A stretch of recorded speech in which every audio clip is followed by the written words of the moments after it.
Tiens, à propos des prisons, de la radicalisation dans les prisons, je ne sais pas si cet homme a été radicalisé dans les prisons, mais je voudrais que nous appelions Pierre Botton, Pierre Botton se bat pour nous alerter, président de l'association Ensemble contre la récidive, ancien détenu lui-même. Pierre Botton, bonjour. Bonjour. Bonjour Pierre.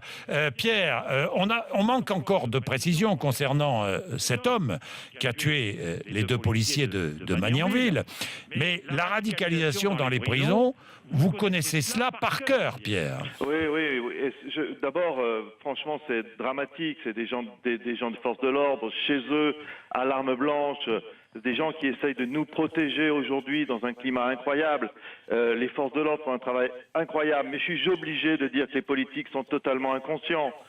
Totalement inconscients. Voilà quelqu'un qui aurait fait un séjour en prison pour radicalisation et qu'on laisse ressortir. Il faut savoir qu'aujourd'hui, à Villepinte, Monsieur Bourdin, c'est 1058 détenus, dont pour 558 places et 75% de sensibilité musulmane, 50 matelas au sol. On fabrique des radicalisés tous les jours.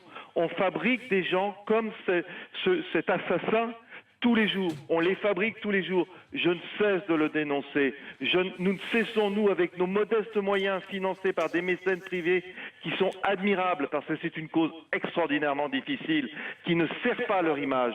Nous ne cessons d'essayer de faire ce que nous pouvons, mais il y a 18 000 détenus à traiter seulement dans l'Île-de-France. Voilà l'étendue devant quoi nous sommes. Voilà l'étendue devant quoi nous sommes. Et tout le monde est sourd. Personne n'écoute rien.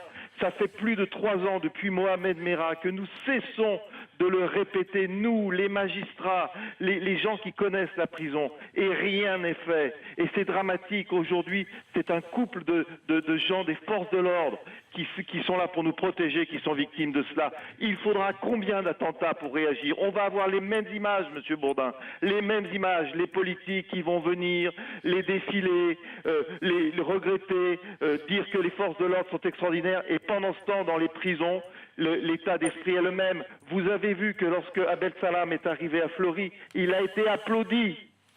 Il a été applaudi. Est-ce que ça ne suffit pas comme message pour les politiques pour dire l'état dans lequel nous sommes, il a été applaudi? Les gens qui l'ont applaudi, Monsieur Bourdin, sont des gens qui sont susceptibles de commettre les mêmes actes. Vous savez, on est désespérés, nous, dans notre association. Je vous le dis franchement, nous sommes désespérés. On a l'impression que nous sommes une goutte d'eau, que nous essayons de faire ce que nous pouvons, mais on ne peut pas le faire avec des moyens de mécènes privés. C'est impossible. 25 ans, nous donnions le nom des 6 heures ce matin de cet assassin, Laroussi Abala, condamné en 2013, donc, pour participation à une filière djihadiste entre la France et le Pakistan. Mais monsieur Bourdin, depuis le début, je dis que ces gens-là ne doivent pas être incarcérés dans des prisons telles que celles que nous avons. Ils doivent être dans des prisons militaires. Ces gens sont en guerre. Ils sont en guerre. On les fait garder par des surveillants de prison qui ne sont pas armés, qui ne sont pas formés. Il y a des tas de choses qu'aujourd'hui on ne dit pas. Est-ce que vous savez que deux surveillants à Arles, aujourd'hui dans la prison d'Arles, ne parlaient qu'arabe aux détenus et refusaient de serrer la main des femmes? Aujourd'hui, le Daesh est en train d'infiltrer même le système pénitentiaire.